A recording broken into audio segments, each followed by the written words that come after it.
Hello and welcome to the Sherlock Holmes Bedtime Stories podcast.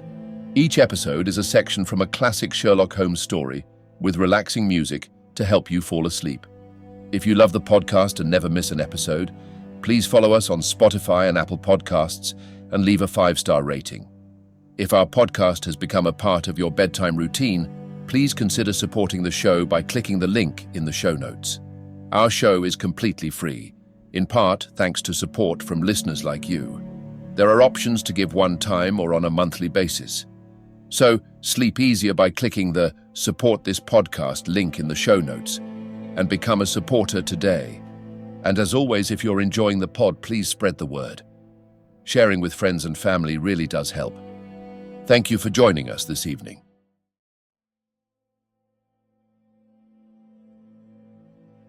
Now it's time to relax.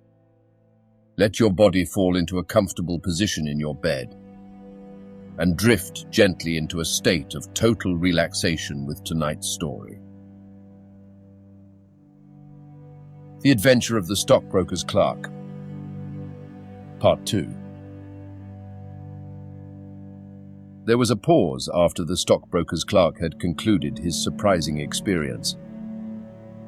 Then Sherlock Holmes cocked his eye at me, leaning back on the cushions with a pleased and yet critical face, like a connoisseur who has just taken his first sip of a Comet vintage. "Rather fine, Watson, is it not?" said he. "There are points in it which please me. I think that you will agree with me that an interview with Mr. Arthur Harry Pinner in the temporary offices of the Franco-Midland Hardware Company Limited would be a rather interesting experience for both of us." "But how can we do it?" I asked. "Oh, easily enough," said Hall Pycroft cheerily. "You are two friends of mine who are in want of a billet, and what could be more natural than that I should bring you both round to the managing director?" "Quite so, of course," said Holmes. "I should like to have a look at the gentleman and see if I can make anything of his little game. What qualities have you, my friend, which would make your services so valuable? Or is it possible that—" He began biting his nails and staring blankly out of the window, and we hardly drew another word from him until we were in New Street. At 7 o'clock that evening, we were walking, the three of us, down Corporation Street to the company's offices. "It is no use our being at all before our time," said our client. "He only comes there to see me, apparently, for the place is deserted up to the very hour he names." "That is suggestive," remarked Holmes. "By Jove, I told you so," cried the clerk. "That's he walking ahead of us there." He pointed to a smallish, dark, well-dressed man who was bustling along the other side of the road. As we watched him, he looked across at a boy who was bawling out the latest edition of the evening paper and running over among the cabs and buses. He bought one from him. Then, clutching it in his hand, he vanished through a doorway. "There he goes," cried Hall Pycroft. "These are the company's offices into which he has gone. Come with me, and I'll fix it up as easily as possible." Following his lead, we ascended 5 stories until we found ourselves outside a half-open door at which our client tapped. A voice within bade us enter, and we entered a bare, unfurnished room such as Hall Pycroft had described. At the single table sat the man whom we had seen in the street with his evening paper spread out in front of him, and as he looked up at us, it seemed to me that I had never looked upon a face which bore such marks of grief and of something beyond grief, of a horror such as comes to few men in a lifetime. His brow glistened with perspiration, his cheeks were of the dull dead white of a fish's belly, and his eyes were wild and staring. He looked at his clerk as though he failed to recognize him, and I could see by the astonishment depicted upon our conductor's face that this was by no means the usual appearance of his employer. "You look ill, Mr. Pinner," he exclaimed. "Yes, I am not very well," answered the other, making obvious efforts to pull himself together and licking his dry lips before he spoke. "Who are these gentlemen whom you have brought with you?" "One is Mr. Harris of Bermondsey, and the other is Mr. Price of this town," said our clerk glibly. "They are friends of mine and gentlemen of experience, but they have been out of a place for some little time, and they hoped that perhaps you might find an opening for them in the company's employment." Very possibly," cried Mr. Pinner with a ghastly smile. "Yes, I have no doubt that we shall be able to do something for you. What is your particular line, Mr. Harris?" "I am an accountant," said Holmes. "Ah, yes, we shall want something of the sort. And you, Mr. Price?" "A clerk," said I. "I have every hope that the company may accommodate you. I will let you know about it as soon as we come to any conclusion. And now I beg that you will go. For God's sake, leave me to myself."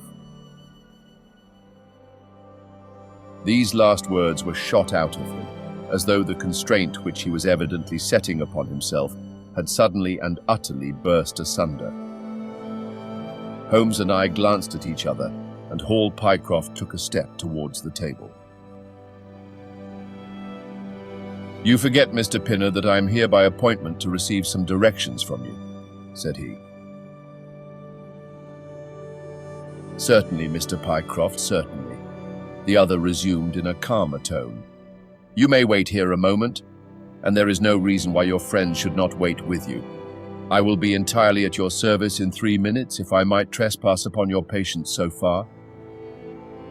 He rose with a very courteous air, and bowing to us, he passed out through a door at the farther end of the room, which he closed behind him.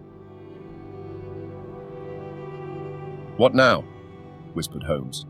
"Is he giving us the slip?" "Impossible," answered Pycroft. "Why so?" "That door leads into an inner room." "There is no exit?" "None." "Is it furnished?" "It was empty yesterday." "Then what on earth can he be doing? There is something which I don't understand in this manner. If ever a man was 3 parts mad with terror, that man's name is Pinner. What can have put the shivers on him?" "He suspects that we are detectives," I suggested. "That's it," cried Pycroft. Holmes shook his head. "He did not turn pale. He was pale when we entered the room," said he. "It is just possible that—" His words were interrupted by a sharp rat-tat from the direction of the inner door.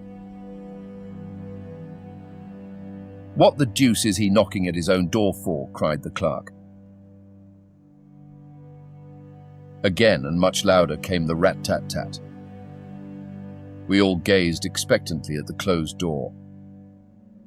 Glancing at Holmes, I saw his face turn rigid, and he leaned forward in intense excitement. Then suddenly came a low, gargling sound and a brisk drumming upon woodwork. Holmes sprang frantically across the room and pushed at the door. It was fastened on the inner side. Following his example, we threw ourselves upon it with all our weight. One hinge snapped, then the other, and down came the door with a crash. Rushing over it, we found ourselves in the inner room. It was empty.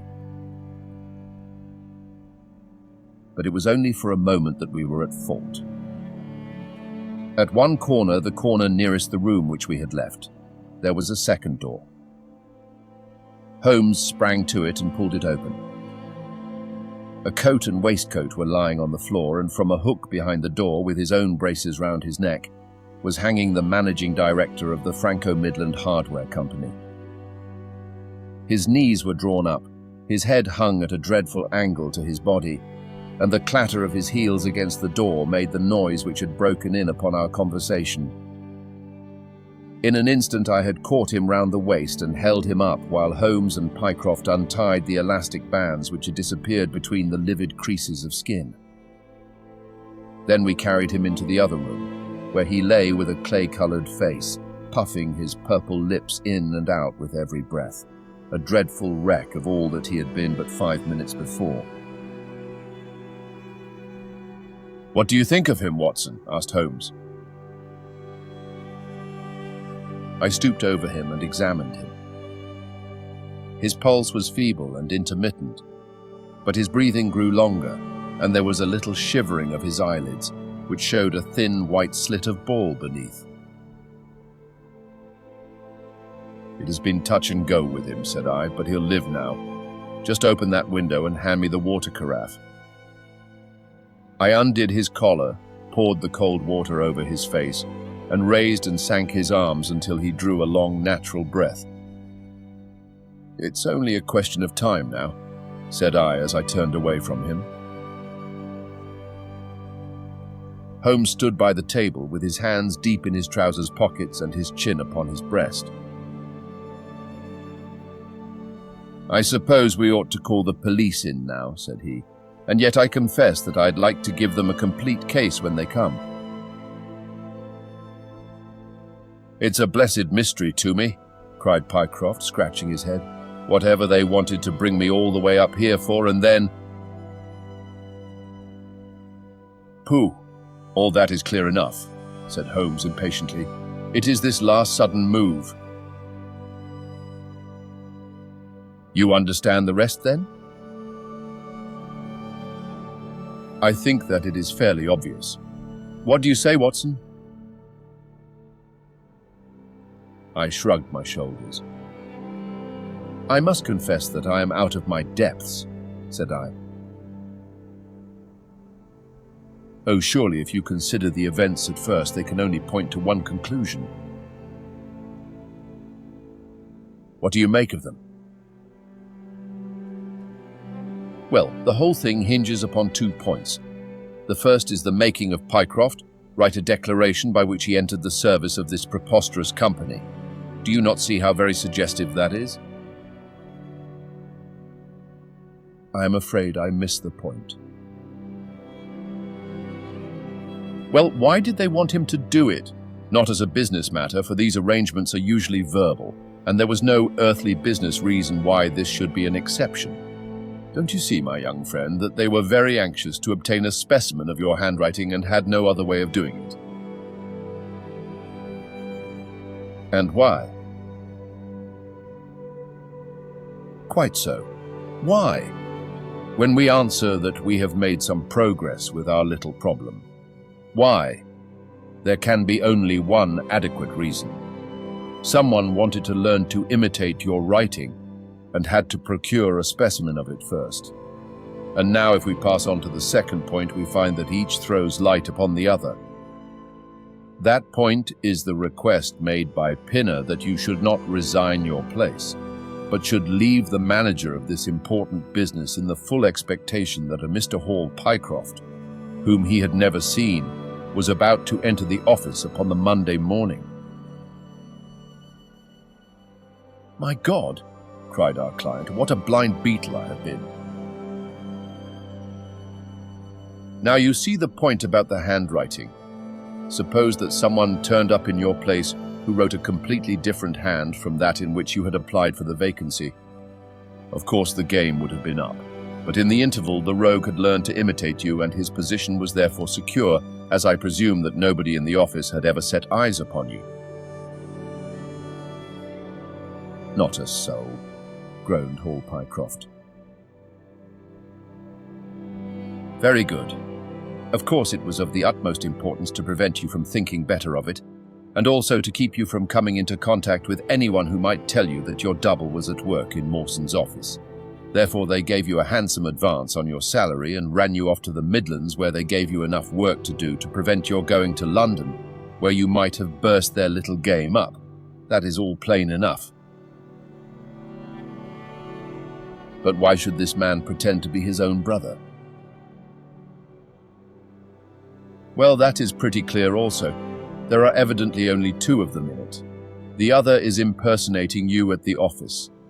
This one acted as your engager, and then found that he could not find you an employer without admitting a third person into his plot that he was most unwilling to do. He changed his appearance as far as he could, and trusted that the likeness, which you could not fail to observe, would be put down to a family resemblance. But for the happy chance of the gold stuffing, your suspicions would probably never have been aroused. Hall Pycroft shook his clenched hands in the air. "Good Lord," he cried, "while I have been fooled in this way, what has this other Hall Pycroft been doing at Mawson's? What should we do, Mr. Holmes? Tell me what to do." "We must wire to Mawson's. They shut at 12 on Saturdays." "Never mind. There may be some doorkeeper or attendant." "Ah, yes, they keep a permanent guard there on account of the value of the securities that they hold. I remember hearing it talked of in the city." "Very good. We shall wire to him and see if all is well and if a clerk of your name is working there. That is clear enough. But what is not so clear is why, at sight of us, one of the rogues should instantly walk out of the room and hang himself." "The paper!" croaked a voice behind us. The man was sitting up, blanched and ghastly, with returning reason in his eyes, and hands which rubbed nervously at the broad red band which still encircled his throat. "The paper, of course!" yelled Holmes in a paroxysm of excitement. Idiot that I was! I thought so much of our visit that the paper never entered my head for an instant. To be sure, the secret must be there. He flattened it out upon the table, and a cry of triumph burst from his lips. "Look at this, Watson," he cried. "It is a London paper, an early edition of the Evening Standard. Here is what we want. Look at the headlines. Crime in the City. Murder at Mawson and Williams. Gigantic attempted robbery. Capture of the criminal." Here, Watson, we are all equally anxious to hear it, so kindly read it aloud to us. It appeared from its position in the paper to have been the one event of importance in town, and the account of it ran in this way. A desperate attempt at robbery, culminating in the death of one man and the capture of the criminal, occurred this afternoon in the city. For some time back, Mawson and Williams, the famous financial house, have been the guardians of securities, which amount in the aggregate to a sum of considerably over £1 million sterling.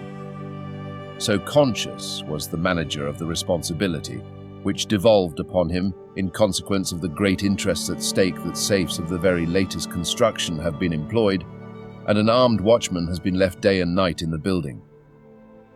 It appears that last week a new clerk named Hall Pycroft was engaged by the firm.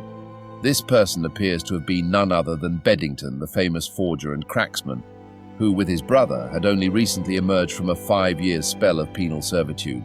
By some means, which are not yet clear, he succeeded in winning under a false name this official position in the office, which he utilized in order to obtain molding of various locks and a thorough knowledge of the position of the strong room and the safes.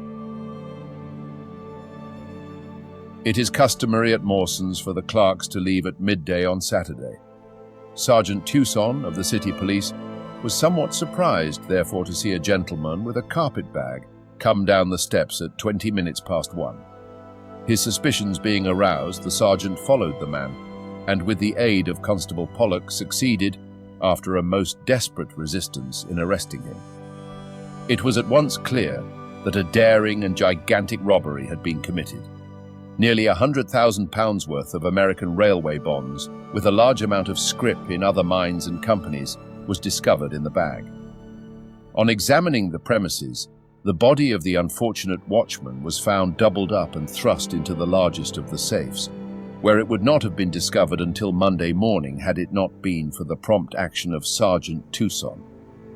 The man's skull had been shattered by a blow from a poker delivered from behind.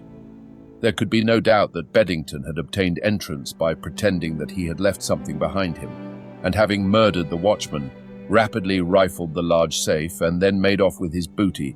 His brother, who usually works with him, has not appeared in this job as far as can at present be ascertained, although the police are making energetic inquiries as to his whereabouts. "Well, we may save the police some little trouble in that direction," said Holmes, glancing at the haggard figure huddled up by the window. "Human nature is a strange mixture, Watson. You see that even a villain and murderer can inspire such affection that his brother turns to suicide when he learns that his neck is forfeited. However, we have no choice as to our action. The doctor and I will remain on guard, Mr. Pycroft, if you will have the kindness to step out for the police."